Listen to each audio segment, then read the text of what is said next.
barokore ibintu biteye ubwoba abanyamasengesho bafite kwizera dostaso mene grere bonestaso kumeze nkaho kudahari eregre semene dry ijambo riravuga zo pesa somene dry. Narasenze mu byiciro ibi bibiri. Yego.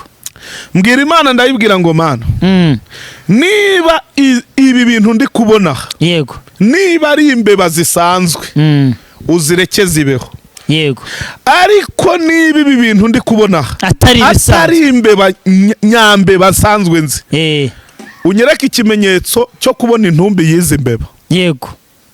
Saa 12 za mu gitondo ngiye kubyuka marayika w'Imana yanize umurozi. Kuko urumva kenshi tuba dusenga nyine tuvuga ngo ni imbeba ariko ari abantu.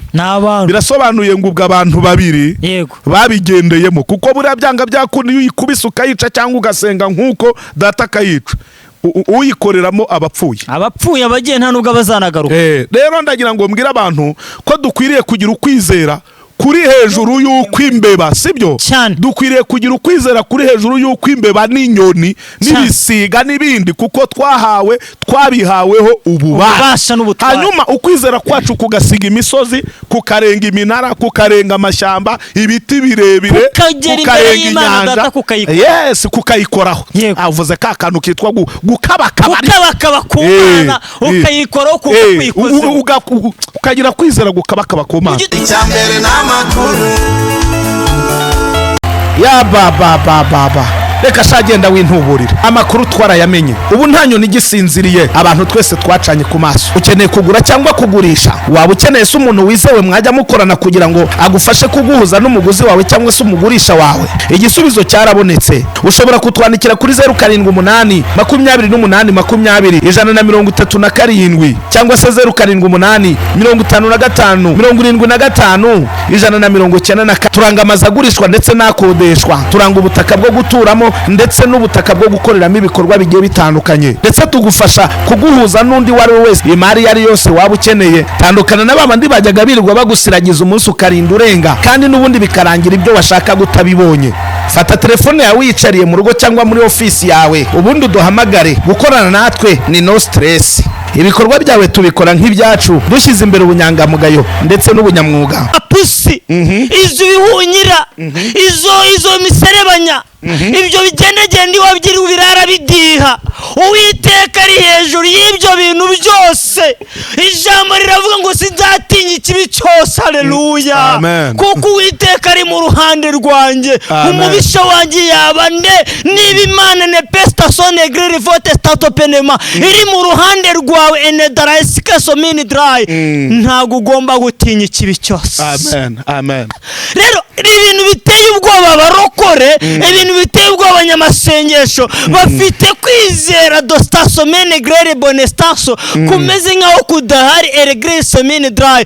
Ijambo riravuga zo pesa somene dry ngo mbeso zo mene dry umwana w'umuntu tota eregre azagaruka mu isi kwizera ko gihari. Kariyo mpamvu duteye ubwoba n'ibyo birara bikururuka, kariyo mpamvu duteye ubwoba n'aya madeni, kariyo mpamvu duteye ubwoba n'aya makredi, kariyo mpamvu duteye ubwoba n'imiryango yadutereranye. Umve Yesu ijya amagambo akuzaniye. Wowe ubuze amahoro Yesu aguhaye amahoro, kandi wowe ubuze ibyishimo Yesu n'utanga ibyishimo. Kandi nawe zota erire bonestayi wasubiye inyuma Yesu nuza kukongera kuguhagurutsa. Yesu aronza kuguhagurutsa. Imijambo migani yavuga ngo nawe umukiranutsi yagwa 7 Uwiteka azamuhagurutsa. Yeremiya yaravuze ngo mbese umuntu yagwa ubutazabyuka yayoba inzira ubutazayigarukamo. Ijambo ry'Uwiteka ritanga ubuzima rivuganye nawe ngo we gutinya ibyo bintu byose. Imana ibaha umugisha. Amen. Isaac rero ndagira ngo nkubwire ngo ibiteye ubwoba, sibyo? Yego. Hari umuririmbyi yarutse kuririmba aravuga ngo ab'imitima itinya nimutuze. Haleluya. Amen. Urafashijwe cyane ujya mu kirere bituma mbona uri murandusha amavuta. Ujya wundi umuririmbyi yaravuze ngo sibyo naho imitini itatoha inzabibu nizera imbuto bagahingira ubusimyerayo amatungo agashira mu biraro nakabuza kwiringira Uwiteka. Aiza reka nkubwire Yego. ibi bintu nkuko twakomeje kubivuga burya ntugire ngo nibyanteye ubwoba. Ngewe ntinya kubona umuntu aba mu bintu ariko adasa nabyo. Yego. Atinya kubona umuntu avuga ibintu ariko mbega bya bintu bikaba bihabanye n'uwo ari we. Yego. Ari nayo mpamvu navugaga ngo si byiza ko twirirwa turirimba tubwira abantu ko batagomba kugira ubwoba ari twebwe banyabwoba ba mbere. Ntabwo ari byiza ko ari twebwe abantu twirirwa tubwira abantu ko imbaraga Imana ifite imbaraga. Yego. Ariko iyo miserebanye twakomeje kuvuga ikatubuza gusinzira. Izo mbeba twakomeje kuvuga zikatubuza gusinzira. Ayo mapusi n'ibihunyira twakomeje kuvuga bikatubuza gusinzira. Nkuko twakomeje kubivuga ni byiza ko tugira ukwizera ariko gusiga ibyo byose. Icyo nicyo n'Imana idushakaho kubera ko ijambo ngo wagira kwizera kungana n'akabuto ka sinapi. Yego. Wabwira umusozi ukitabwa mu nyanja. Kwizera ubundi niyo ntwara umukristo agomba kuba atunze. Hejuru y'uko atunze ijambo ry'Imana agomba no gutunga kwizera kuko niyo ntwari zigakingira igituza. Nongeye gufashwa. Iyo tutagira kwizera corona buriya twari buyicamo gute? Iyo tutagira kwizera twari kugenda n'amaguru tugasubira iwacu ku ivuko nk'uko abandi babigenje batari bafite kwizera. Ariko kubera ko Imana yavuganye natwe ngo no mu bikomeye biteye ubwoba yakomeje kubana natwe muri uyu mujyi. Data ndagushimiye wakoze ibikomeye. Imana yahabwa icyubahiro yakoze ibikomeye mw'abavandimwe. Rero ni nayo izatuma mubyara mwororoke muri mu gutinya. Uyu bundi haje mu imbaraga z'Imana. Imana kuko ibasha gufata ibitari ikabishyiraho. Nowa profitiye mu kavuyo. Urumva bari bamuniganya ijambo ariko tugire kwizera abavandimwe, tugire kwizera. Njye nagomba mu kavuyo mba mu ijambo ry'Imana. Tugire kwizera rwose. Njye nagomba mu kavuyo. Aiza. Yes. Nanuye mu kavuyo ariko sinkora iby'akavuyo. Imana ishimwe, Imana izana kurinda cyane. No ushobora kuba nawe uri mu batinya imbeba. Njyewe usibye n'imbeba n'ingwe yizana urebe ko nyitinya. Aho uriraririye. Ese avuze ngo ikiyoka ni umva ngo ikiyoka n'impoma tuzabimenagura iki umutwe. Cyakora nutagira kwizera. Yego. Nje nzakwizerera kugira ngo utambuke. Ariko kubwo bubasha wari ubufite umuntu wagusahuye ibyawe kuki utagumye hamwe ngo umutegeke ahinduke impoma. Ariko nje ibyo mwamuvuga ibyo mwamuvuga nibyo subiza. Niba Imana ivuze ngo tubikore dusoze gukirano uzaburanya Imana. None se ibyitwa gukandagira inzoka na scorpion no n'intare n'impoma byo ntabwo ari Imana yabivuze. Byose bijyari mu butwari. None se wibwiye ngo ikintu cyose vugisha ukuri warasurnye. Reka twifugire wagombaga nibyo navugaga ngo kiganda byita gusuna. Warasuriye rwose. Ahubwo ndasunye namwe imbere mugiye gusuna. Reka twisoreze. Reka dushimire abaye badukurikiranye ariko tubwire abantu bongere bagira imbaraga zo kwizera mu izina rya Yesu. Ariko reka nkubwire Aiza. Yego. Mu by'ukuri natangiye inkuru yo mu cyaro ariko sinayirangiza. Ye nasenze ibyiciro nka 2 kuri zambe banavugaga. Yego. Bwa mbere zaranzengereje. Buriya hari imbeba. Wenda simbizi niba tuzakora ikiganiro tukabwira abantu ibimenyetso bishobora kukwereka ko ibintu uri murabona hafi aho ngaho atari ibisanzwe. Bifite amakuru kandi akaba ari amakuru yacu twese. Hari nabandi bagiye bafite aya makuru. Ibintu tuzabikoraho dutandukanye imbeba isanzwe n'imbeba muntu, dutandukanye ipusi isanzwe n'ipusi muntu. Ibyo bintu tuzabikorera abantu tubibahereze neza ari ikiganiro kirambuye kuko hari ubuhamya mbifiteho, hari ubuhamya n'abo bifiteho. Twese tuzazanga tuteranye.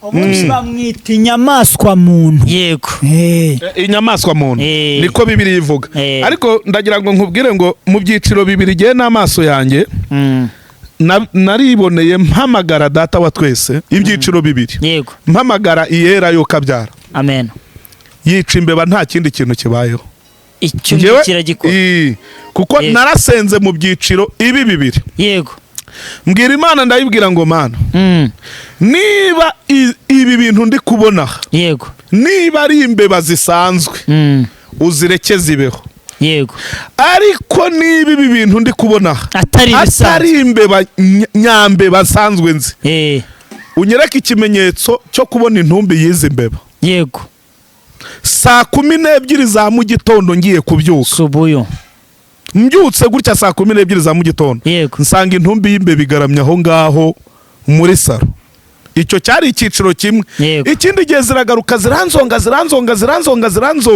none ziraza abadayimoni zo zifite uburyo zijya nko hejuru mu gisenge nka gutya ikakureberayo amatwi kabangura zikakunegura ukazajya ubona zirimo ziragira ngo none zikajya zikubita agatwe cyane zikaguseka kandi iyo weguye inkoni ngo ugiye kuzikubita uyoberwa hinyuze. Imana iturinde imbeba z'abadayimoni bigize abantu. Ni impamo y'Imana pe. Nukuri. Turabafite bajya bihindura imbeba. Bakihindura n'amapusi. Akakwinjirira muze akakwinjirira mu n'imbwa nibyo n'imbwa rwose. Yego. Ukazajya ubona urubwa rwinyuzwanyuzwa hafi aho ngaho. None ukazajya uvuga ati ariko nka kiraki ati ni mukireke kigene naho kumbe ni umukecuru ni umusaza.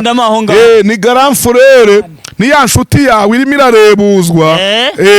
None rero icyo gihe nabwiye Imana ndayibwira nti Imana niba koko iza ari imbeba zisanzwe. Yego. Cyari icyiciro cya kabiri. Yego.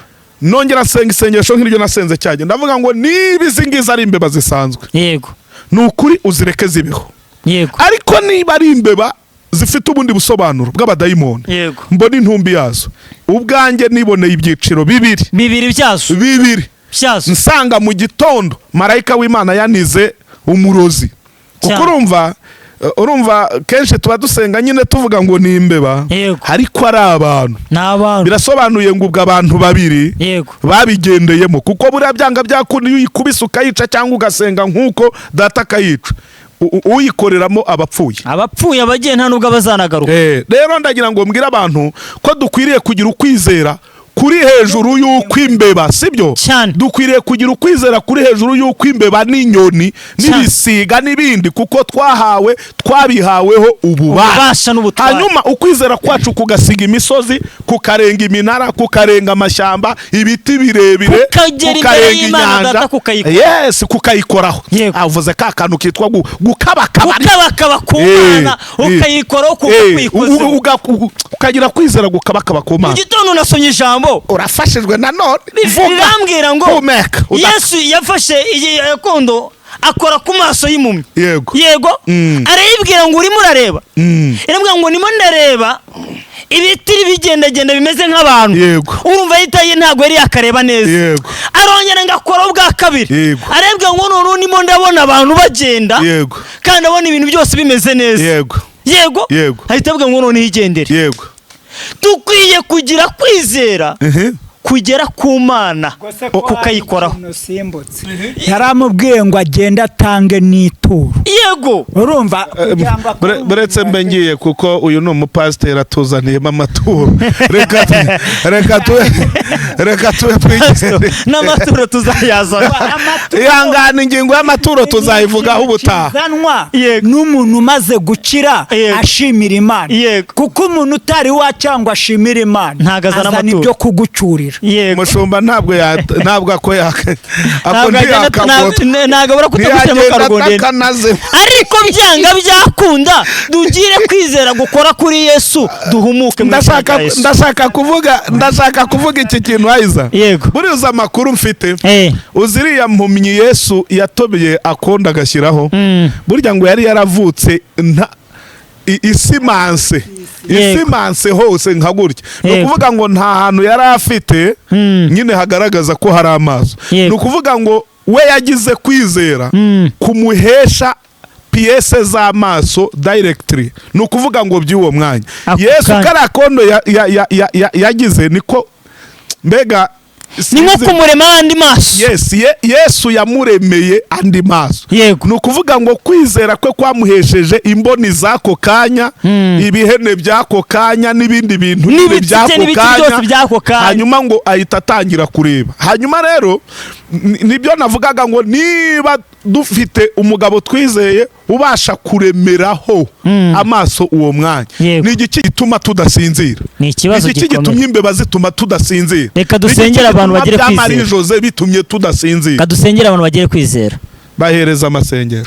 Uwiteka Mana ishobora ibintu byose nta kindi kintu kirukana mwene aba bantu uretse kwiriza ubusa no gusenga kwacu ukongeremo imbaraga zo kwizera n'ingabo ikingira igituza waduhaye, kandi turasenze kugira ngo abo bantu bafite ibi bigeragezo byose bafite uku kwizera mwami Imana, birukana abadayimoni b'imiserebanya, birukana aya mapusi, birukana ibi biwunyira mwami Uwiteka Nyiringabo, duhe kwizera kurenga izi nyamaswa muntu zidugendera mu bicuku bya nijoro, zimwe n'imwe ikatubuza gusenga, zimwe n'imwe ikatubuza no gusinzira. Izi nyamaswa muntu turazamaganye mu mbaraga zo kwizera mu izina rya Yesu Kristo. Urakoze Data kumva gusenga, kandi urakoze kubohora abantu bawe, kandi urakoze gukora ibitangaza, kandi urakoze yuko Uwiteka Nyiringabo hari ibintu urema bishyashya mu bantu bakwizeye, kuko abakwizeye banakwiringiye ubahozaho umutima n'amaso yawe. Urakoze kumva gusenga mu izina rya Yesu mbisabye nizeye, amena.